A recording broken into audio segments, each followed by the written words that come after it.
উপস্থাপন করতে চাই। আমাদের এই ডিস্ট্রিক্টে বেশ কিছুদিন যাবৎ বিভিন্নভাবে আইন শৃঙ্খলার চরম অবনতি হয়েছে। আপনারা জানেন, শিমুলতলা এই ফটিকরাই বিধানসভা কেন্দ্রে চাঁদা তোলার কেন্দ্র করে সেখানে সংখ্যালঘু মানুষের বাড়িঘর খুলে দেওয়া হয়েছে, মারপিট করেছে। তারপরে কৈলাসহর একটা শান্তির পরিবেশ ছিল। এখানে শাসক দল তাদের সত্য ছায়ায় এখানে আইন শৃঙ্খলার অবনতি ঘটেছে। মেইনলি ঊনকোটি টুরিস্ট লজের সন্নিকটে স্বাস্থ্য বিভাগের জমিতে সরকারি কোয়ার্টার ছিল। একসময় ডাক্তার ছিলেন এবং যুগ যুগ ধরে একটা আউটডোর ছিল। ডাক্তার রিটায়ার হওয়ার পরে উনি চলে গেছেন। এই ঘরে বিজেপির যুব মোর্চা এটা আস্তানা গেড়েছে। জানতে পেরেছি মিউনিসিপ্যালিটির কৈলাসহরের চেয়ারপারসনের নাকি অনুমোদন দিয়েছে ওইখানে তাদের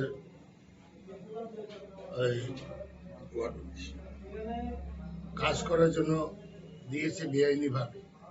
কিন্তু হেলথ ডিপার্টমেন্টের জায়গা এখানে তো মিউনিসিপ্যালিটিতেও দিতে পারে না। এরপরে অনেকদিন যাবৎ সেখানে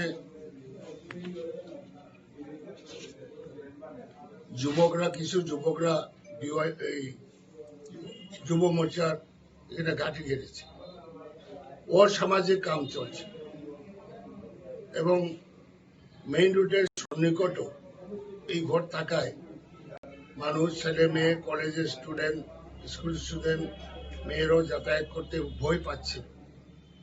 এবং আমার কাছে রিপোর্ট আছে এই ছেলেগুলা কিছু কিছু অটো গাড়ি তার থামিয়ে চেক করেছে। কি কি চেক করেছে জানি না। এটাতে একটা ভীতির সঞ্চার হয়েছে।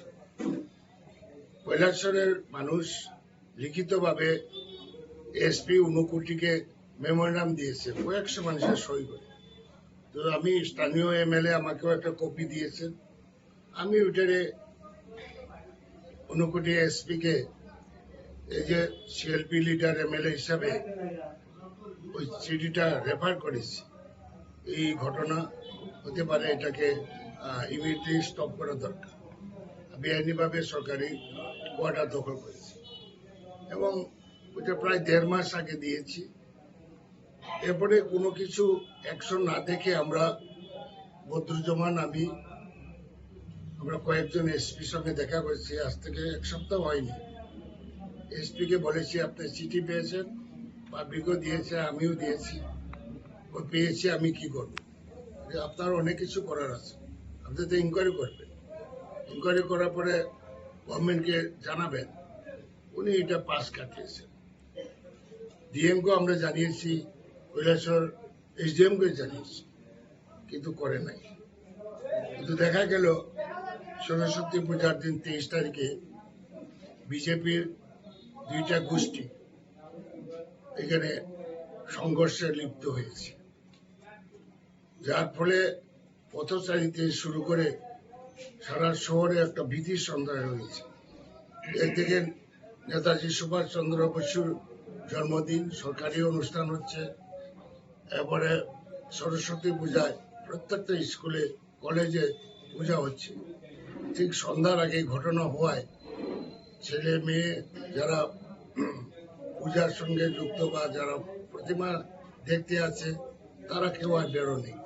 দোকানপাট বন্ধ হয়ে গেছে এবং দেখা যায় এই পরিত্যক্ত ঘরে সেখানে অনেক অস্ত্র পাওয়া গেছে।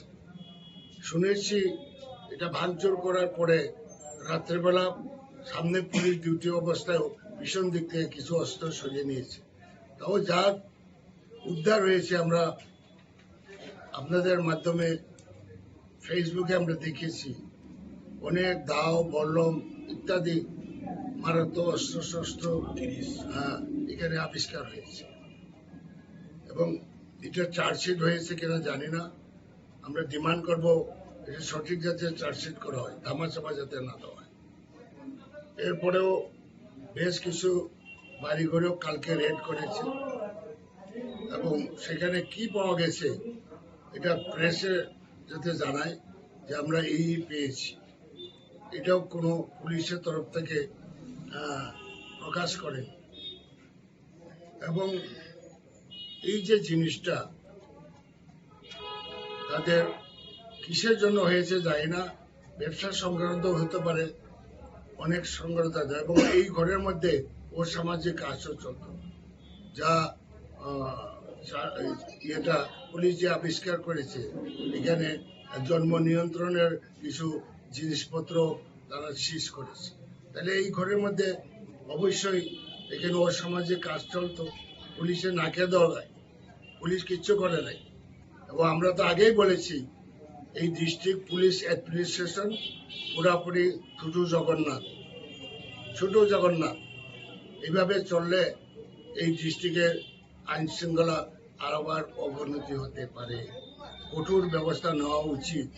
মুখ্যমন্ত্রীর স্টেটমেন্টও দেখেছি, আমরা কিন্তু পলিটিক্যাল কথা বলি নাই, কিন্তু এখানে তাদের মন্ডল প্রেসিডেন্ট একজন প্রীতম ঘোষ ওইখানে গেছিল তার দলবল নিয়ে। দুই পার্টি যখন সংঘর্ষ হয়, ও আহত হয়ে যখন হেঁটে আসছিল তখন সাংবাদিকদের ও বলেছে যে 200-250 মুসলমান অস্ত্র শস্ত্র নিয়ে আক্রমণ করেছে, ও নাকি প্রতিমা দেখতে গেছে। এটা অত্যন্ত নিন্দনীয়। এটা কমিউনাল একটা রায়ট সৃষ্টির জন্য এই বক্তব্য রেখেছে। তার বিরুদ্ধে পুলিশ আইনের ব্যবস্থা নেওয়া উচিত। তৎক্ষণাৎ আমি খবর নিয়ে আমি একটা স্টেটমেন্ট দিয়েছিলাম।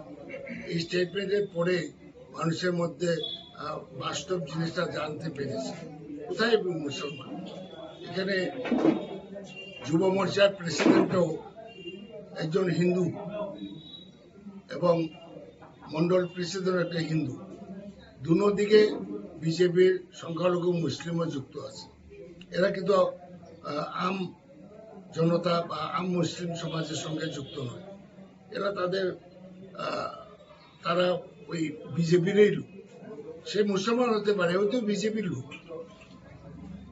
সুতরাং এই ঘটনাগুলা ভালো করে তদন্ত করে, নিরপেক্ষ তদন্ত করে বিহিত ব্যবস্থা নেওয়া উচিত। মুখ্যমন্ত্রী তো বলেছেন আমি কড়া ব্যবস্থা, মুখ্যমন্ত্রী সবসময় বলেই থাকেন। ত্রিপুরা যেখানে ঘটনা হয় উনি বলে থাকেন, কিন্তু অ্যাকশন তো আমরা দেখি না, সঠিক অ্যাকশন তো দেখি না। উনিও দলের ঊর্ধ্বে দলের ঊর্ধ্বে থেকে উনি কোনো ডিসিশন নিতে পারছেন না মনে হচ্ছে। সুতরাং আমরা অত্যন্ত উদ্বেগের সহিত বলছি, এটা ইমিডিয়েটলি এইসব কাণ্ড কারখানা বন্ধ করা দরকার। যেখানে সংঘর্ষ হচ্ছে দুই গ্রুপের মধ্যে, আমরা তো একটা লোককে তারা ধরে নিতে দেখি নাই। এখান থেকে তো তুলে নিতে পারতো, উভয় পক্ষ থেকে দুজন তুললে তো এটা একটা শান্ত হইতো। এটা